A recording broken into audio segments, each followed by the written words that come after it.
Assalamualaikum warahmatullahi wabarakatuh. Saya mengingat waktu setelah menyimak visi misi dari keempat calon ini, semuanya itu baik semua. Nah, di sini saya hanya memberikan satu pertanyaan yang sederhana. Selebihnya saya coba pada panelis yang lain. Dari masing-masing calon ini, pertanyaannya adalah cuman apa yang menjadi motivasi Bapak Ibu untuk mencalonkan diri menjadi calon sangari? Masing-masing dipersilakan. Itu saja pertanyaan saya pertama. Dengan waktu saja, waktu dimulai. Terima kasih atas kesempatan.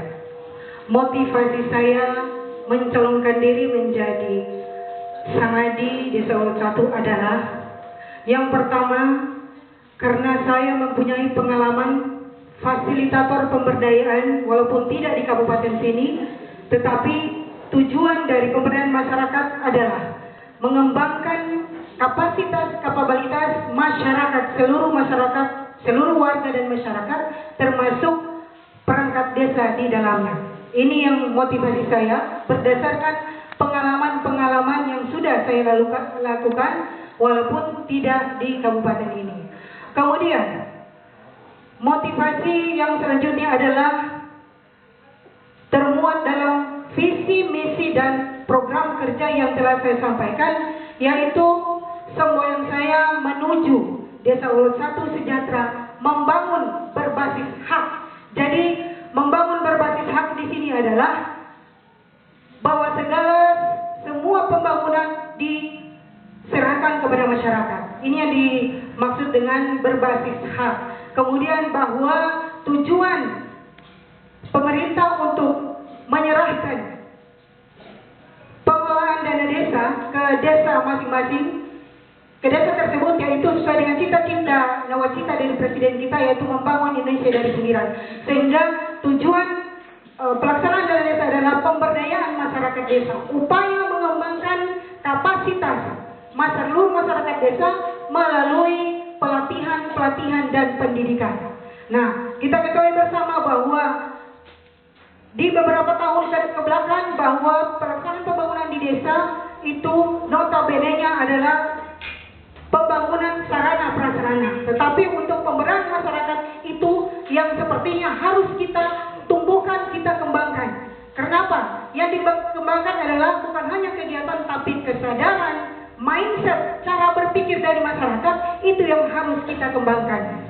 Nah, itu Bapak Ibu sekalian, motivasi saya berdasarkan pengalaman saya sebagai fasilitator. Nah, fasilitator ini adalah artinya berasal dari kata fasile, mempermudah. Jadi menampingi masyarakat untuk mempermudah melaksanakan kegiatan-kegiatan yang ada di desa. Kemudian kalau di beberapa program yang telah saya laksanakan, saya adalah fasilitatornya mendampingi Sangadi, maka insya Allah jika saya terpilih, saya berdiri sebagai Sangadi dan saya akan melaksanakan tugas-tugas dan tanggung jawab saya sebagai Sangadi berdasarkan amanat Undang-Undang Desa Nomor 6 Tahun 2014. Demikian yang saya sampaikan. Terima kasih. Terima kasih atas kesempatan yang diberikan kepada saya. Motivasi untuk mencalonkan diri menjadi Sangadi. Motivasi saya itu sudah termuat di visi misi membangun desa. Untuk membangun desa harus melalui tata kelola pemerintah yang bersih, adil, jujur, dan transparan. Nah, di mana di sini transparan? Karena kalau tidak transparan untuk membangun desa, tidak akan berkembang ini desa. Dan didukung oleh masyarakat. Karena kalau tidak didukung oleh masyarakat, program apapun yang ada di desa tidak akan jalan. Karena itu, saya minta kepada masyarakat Desa Ulut 1, mari kita dukung program-program apa yang ada di desa melalui yaitu transparansi. Transparansi di sini menyangkut maupun itu keuangan. Karena di sini bukan mau apa namanya orang kata mau tutup-tutupi, bukan juga mau menyentil masalah-masalah yang lalu. Karena di sini saya ingin membangun desa yang lebih transparan lagi untuk menuju desa yang mandiri. Terima kasih. Silakan. Masuk di berusaha pencalonan Sangadi membuat desa itu ada warna. Artinya sekarang ini bukan tidak ada warna, tetapi lebih ke arah pembaharuan menuju Olok satu yang bercahaya. Itu motivasi saya.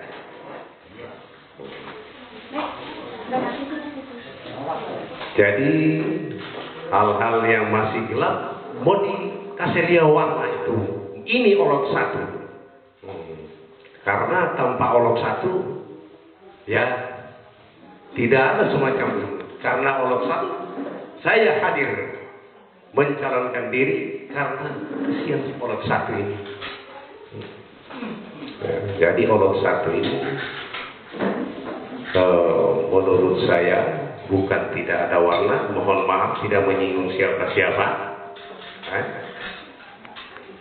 Kemudian mari kita pupuk rasa persaudaraan, persatuan, karena cuma kita-orang. Baru pemilihan Sangadi ini jangan dijadikan ajang perpecahan, karena kita-orang semua bersaudara, semua ciptaan Tuhan. Jangan setelah selesai pemilihan Sangadi ini ada yang balik ke barat, ada yang ke selatan. Maka bagaimana persoalan kemanusiaan itu erat sekali kaitannya. Jadi saya himbau kepada masyarakat persoalan kemanusiaan. Karena pada akhirnya kita semua akan mati. Ya demikian saja tanggapan saya. Masih ada waktu kan? Cukup. Baiklah, kita tanggapan dulu. Apa yang menjadi motif setelah terpilih jadi Sangadi, yaitu membangun keharmonisan kekeluargaan, terutama keamanan desa. Kedua, membangun hubungan kekeluargaan, membangun hubungan pemerintah desa, membangun hubungan kelembagaan di dalam desa. Barangkali ini yang saya. Terima kasih. Terima kasih.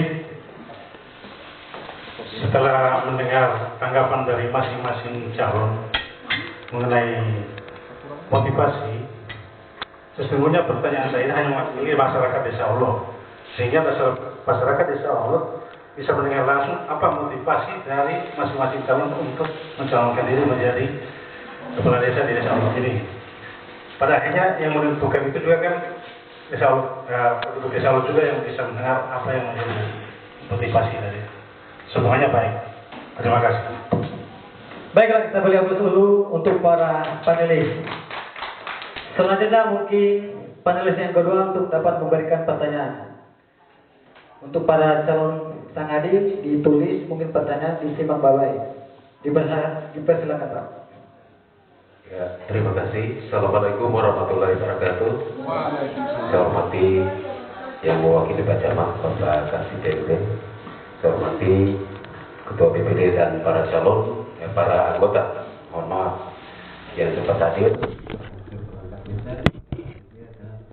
Istimewanya hari ini pusat perhatian kita para calon Sangadi 2021-2026 yang akan merubah wajah, meningkatkan dan ya, melengkapi apa-apa yang belum ada di desa Lusatu.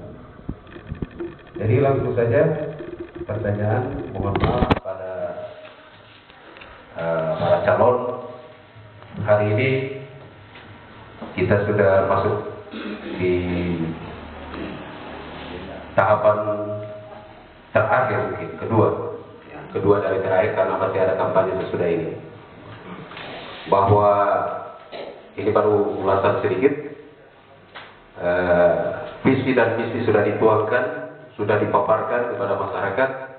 Tentu para kader-kader terbaik desa ini muncul sebagai calon dengan satu motivasi yang sudah disampaikan tadi, tetap jelas memperbaiki desa ini. Namun dalam hal ini saya ingin mengetahui sejauh mana penguasaan Bapak dan Ibu terhadap peta kondisi desa Olon 1 sampai dengan saat ini. Saya ingin Bapak dan Ibu para calon memaparkan peta kondisi desa Olon 1 sampai dengan saat ini. Karena program-program yang dituangkan berarti bersesuaian dengan peta kondisi apa secara ekonomi, secara pemerintahan, secara administrasi. Jadi intinya pertanyaan itu, peta kondisi desa Olon 1 hari ini. Demikian pertanyaan saya.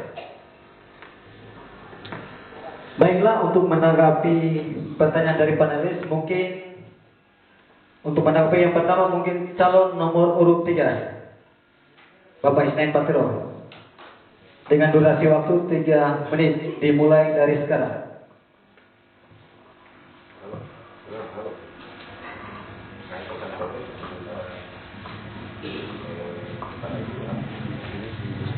Halo, langsung saja, yaitu pertanyaan sejauh mana melihat kondisi desa Olon 1 pada saat ini. Tadi kalau saya melihat kondisi Olon 1 pada saat sekarang ini, biasa-biasa saja. Jadi biasa-biasa saja. Jadi dalam hal ini,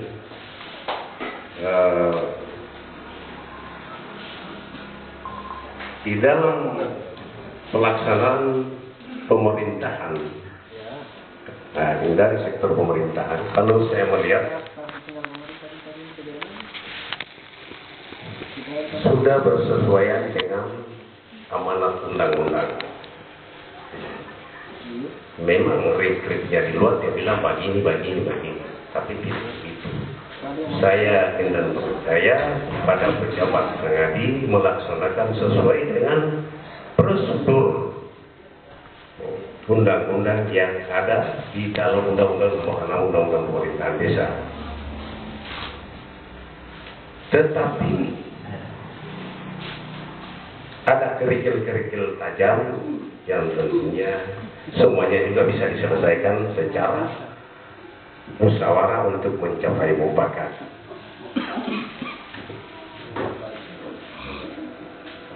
Jadi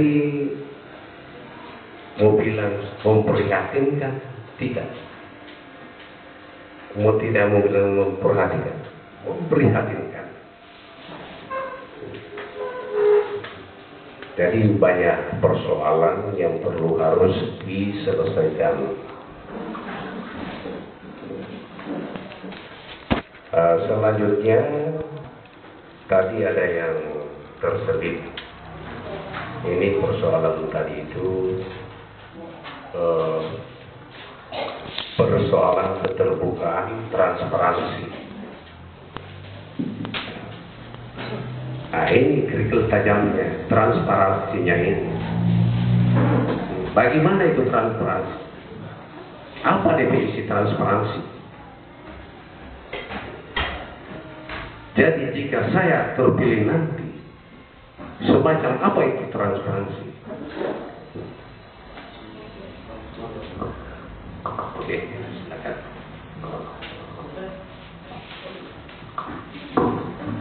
Baiklah, kita beri aplaus untuk pasangan nomor 3. Selanjutnya untuk menanggapi dari pertanyaan yaitu undang calon nomor urut 2. Untuk menanggapi pertanyaan dimulai dengan sekarang.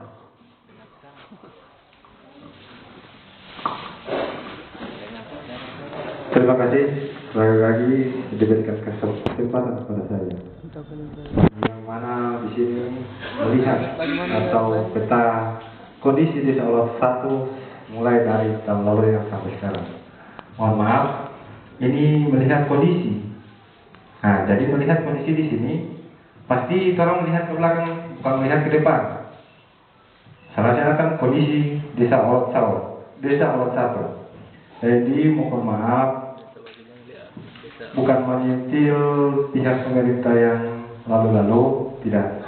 Sebenarnya di sini pemerintahan di desa Olot 1 udah bagus. Cuma menurut saya pemerataan harus dimaksimalkan lagi.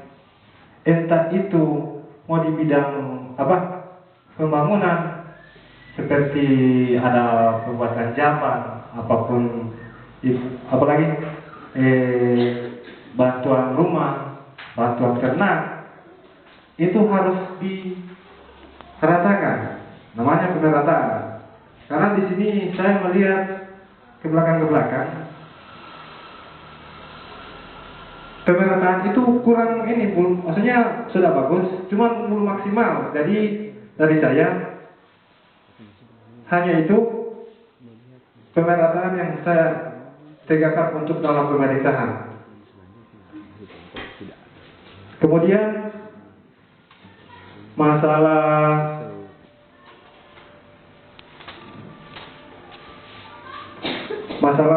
kesenjangan yang ada di desa.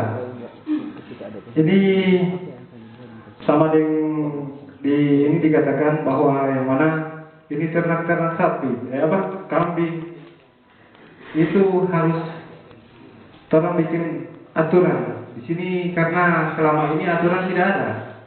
Jadi kedepannya mari kita sama-sama duduk bersama. Mulai dari BPD, LPM, aparat-aparat desa maupun masyarakat, mari kita duduk bersama membahas tentang peraturan desa. Karena selama ini banyak disampaikan, diumumkan di masjid itu masalah ternak. Ini masalah ternak orang bilang sangat meresahkan. Banyak tanaman yang sudah dimakan oleh ternak-ternak. Jadi dari saya hanya itu. Terima kasih. Assalamualaikum warahmatullahi wabarakatuh.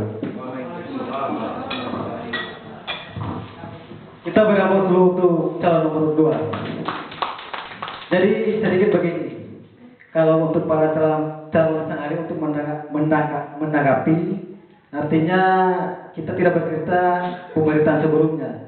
Artinya pertanyaan dari panelis, strategi apa yang Anda lakukan jika Anda terpilih dengan melihat kondisi yang ada di desa itu? Mungkin itu pertanyaannya. Jadi kalau kita pemerintah sebelumnya itu bukan pada saat ini.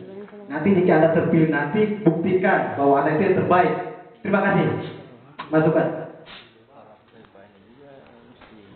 Baiklah, untuk menanggapi selanjutnya yakni pasangan nomor urut 1, Ibu Sari Rauhdi, silakan. Dengan durasi waktu 3 menit dimulai dari sekarang.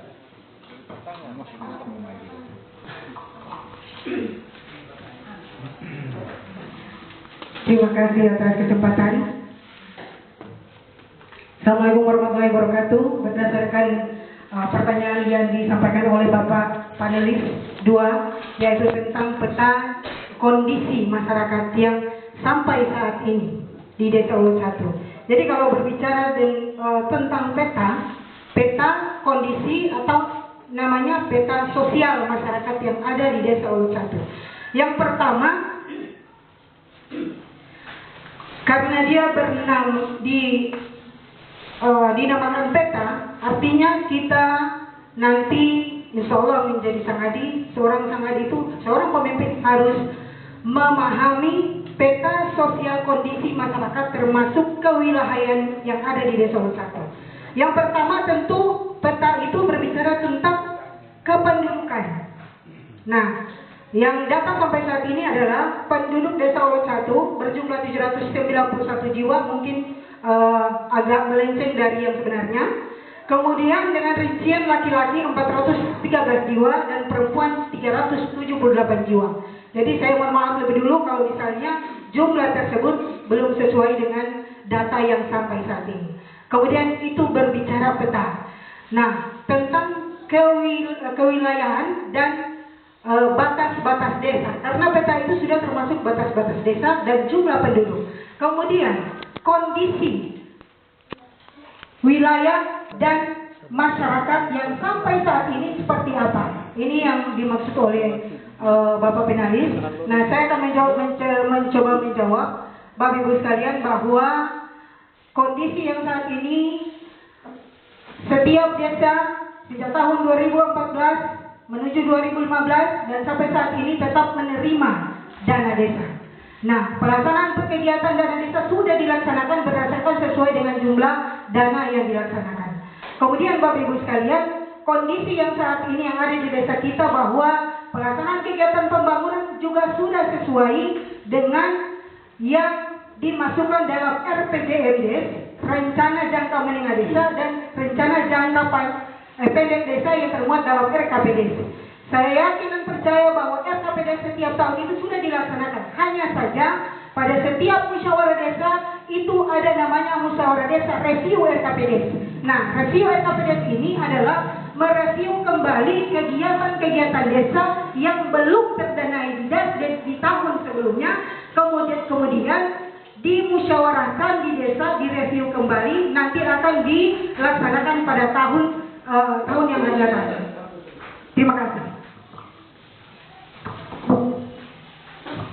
Baiklah, kita beri aplaus dulu untuk pasangan nomor 1. Baiklah, untuk selanjutnya tanggapan dari pertanyaan dari panelis dipersilakan. Mohon maaf, ada pasangan nomor apa lagi? Oke, terima kasih. Pasangan, mohon maaf. Salam ngomong. Mohon maaf.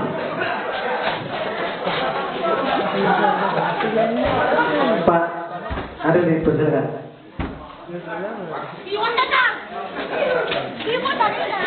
Terima kasih menanggapi apa yang disampaikan oleh panelis 2, yaitu bagaimana kondisi Desa Olok 1 setelah terpilih jadi senadi. Kondisi Desa Olok 1 di tahun-tahun sebelumnya sampai tahun berakhirnya, kondisi Desa Olok 1 akan berkembang. Kedua, berbicara peta Desa Olok 1, masyarakat Desa Olok 1 khususnya bergerak di bidang pertanian dan perkebunan. Maka setelah saya terpilih menjadi senadi, saya akan kembangkan potensi terutama di bidang pertanian, perkebunan, terutama pembangunan dan kemaslahatan masyarakat. Dan itu sudah saya lakukan. Barangkali ini yang boleh saya sampaikan. Lebih dan kurangnya mohon maaf. Assalamualaikum warahmatullahi wabarakatuh. Kita balik plus dulu untuk calon nomor 4. Baiklah, untuk tanggapan mungkin dari panelis dipersilakan. Ya, terima kasih kepada para calon yang sudah menanggapi, sudah menjawab pertanyaan saya tadi. Maksud pertanyaan tadi sudah ada garis-garis yang menunjukkan bahwa keempat calon ini memahami peta kondisi Desa Olok 1, karena peta kondisi Desa Olok 1 itu adalah cikal bakal dari calon yang terpilih untuk mengembangkan, karena kondisi Olok 1 ini dengan 3 dusun ini masing-masing ada karakteristik, di mana pengembangan ekonomi, di mana pengembangan pemuda, di mana pengembangan, ini yang maksud saya. Jadi ada dijelaskan oleh Pak Jainuddin selaku moderator ini, dari kondisi yang ada itu kita boleh mengetahui persoalan apa atau masalah apa, kemudian apa jalan keluarnya. Itu yang saya punya maksud. Jadi alhamdulillah sudah ada garis-garis besar dari apa yang saya sampaikan ini, jawaban dari Bapak dan Ibu para calon. Hari ini sudah bagus, tapi ada hal-hal lain yang perlu sentuhan, perlu penanganan. Tadi di visi misi juga ada, tapi secara real kita harus tahu juga peta dulu mana yang mau disentuh, karena hari ini tetap semua desa itu masih banyak kekurangan.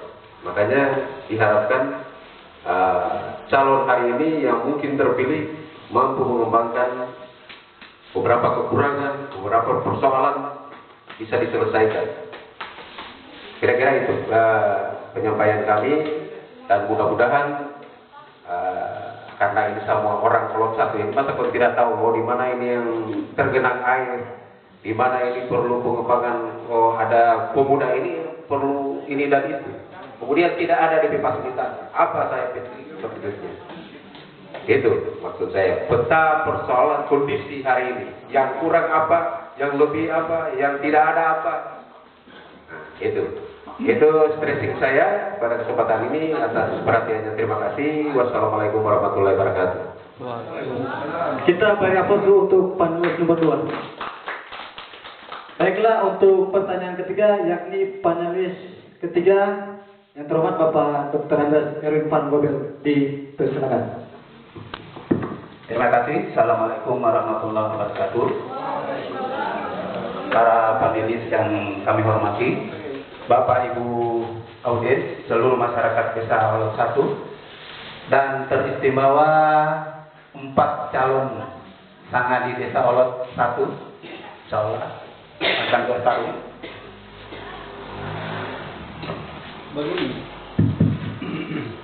Tadi memang sudah dipaparkan visi dan misi yang sangat bagus, dan memang setiap calon bisa membuat sebaik-baiknya visi dan misi.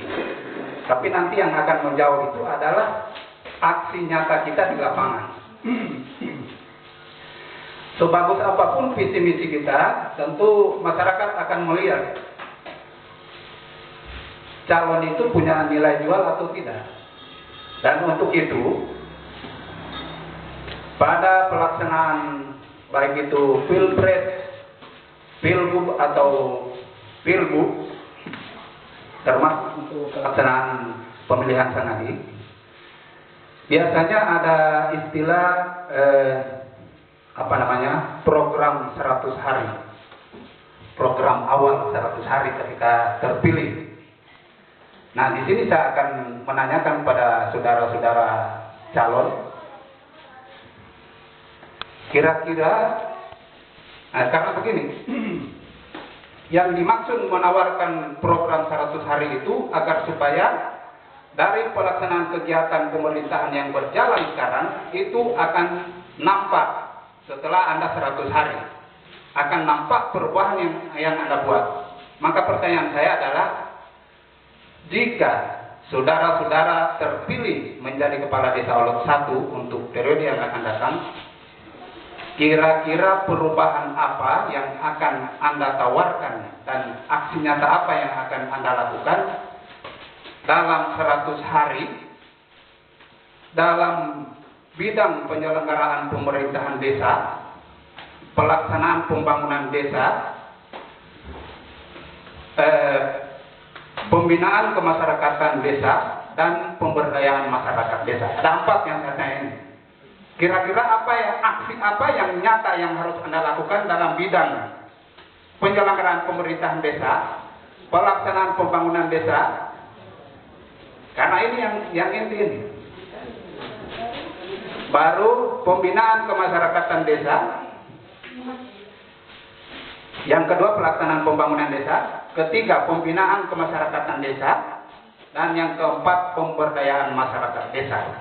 Ini 4 hal ini tidak harus Anda kuasai dan harus Anda action di situ, harus ada aksi nyata yang Anda betul-betul laksanakan di dalamnya. Terima kasih. Silakan.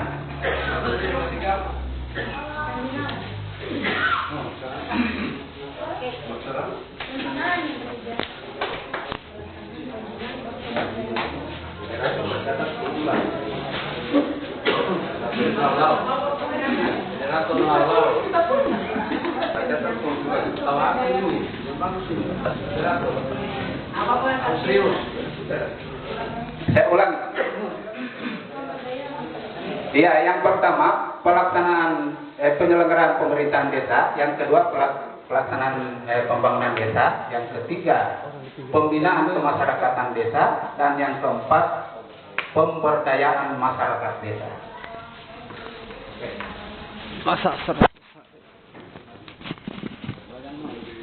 Baiklah, terima kasih untuk panelis nomor ketiga untuk pertanyaannya.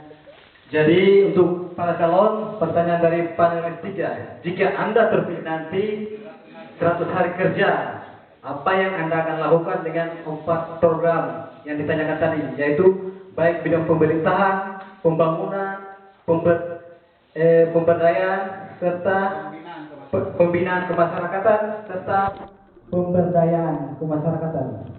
Baik, untuk menanggapi pertanyaan, mungkin calon nomor urut 2 dipersilakan Bapak Ansar Goma untuk menanggapi dengan waktu durasi 3 menit dimulai dari sekarang.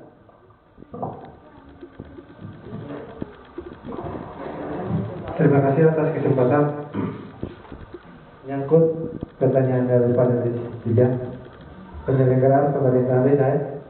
Nah, di sini saya hanya ingin mau dikatakan 100 hari kerja, cuma di sini sudah tercantum. Saya akan pertama ini dari program bidang pemerintahan. Saya akan di sini namanya pembenahan aparatur pemerintah desa. Karena di pemerintah desa harus perlu dibenahi lagi. Kemudian di pelaksanaan pembangunan, karena di sini sudah ada pembangunan yang dari tahun-tahun kemarin, tapi tinggal menunggu anggaran-anggaran yang akan terkucur dari pemerintah daerah maupun sampai tingkat pusat. Jadi saya hanya melanjutkan namanya program pembangunan. Di sini kan saya sudah dalam visi saya sudah tercantum membangun desa melalui tata kelola pemerintah desa yang bersih, adil, jujur, transparan demi menuju desa yang mandiri. Kemudian pembinaan. Di sini pembinaan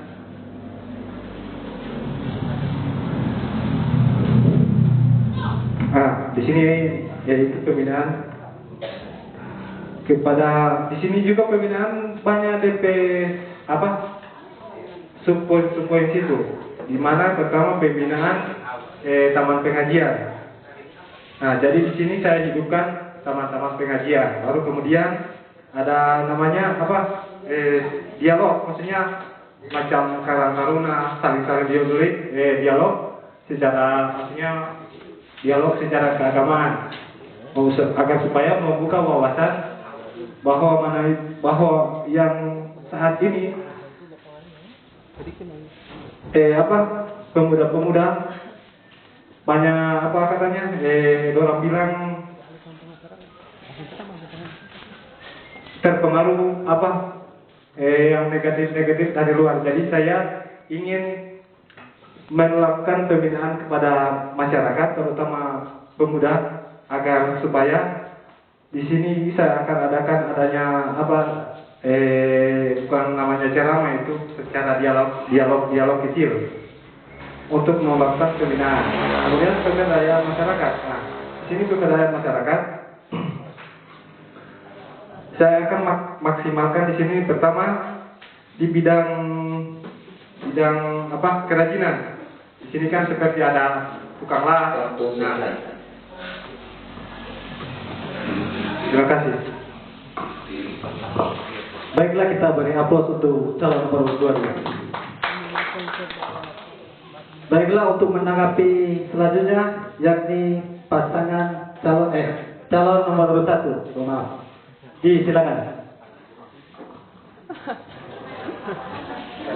Terima kasih yang kesekian kalinya.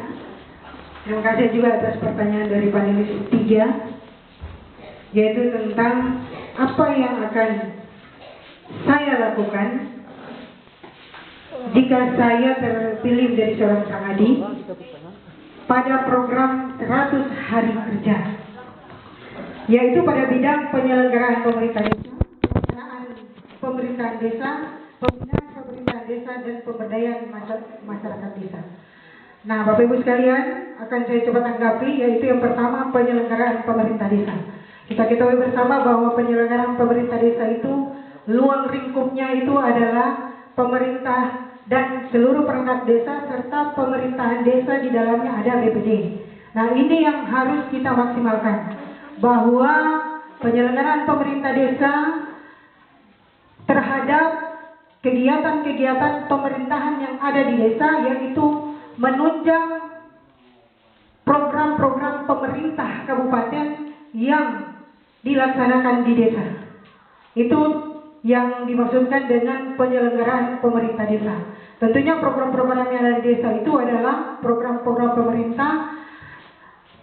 Salah satunya adalah di samping tugas para perangkat desa dan para sangadi, yaitu mensukseskan program pemerintah, salah satunya yang kini sedang kita hadapi bersama, yaitu dan sudah termuat dalam peraturan Menteri Desa, nomornya saya lupa, yaitu tahun 2001 tentang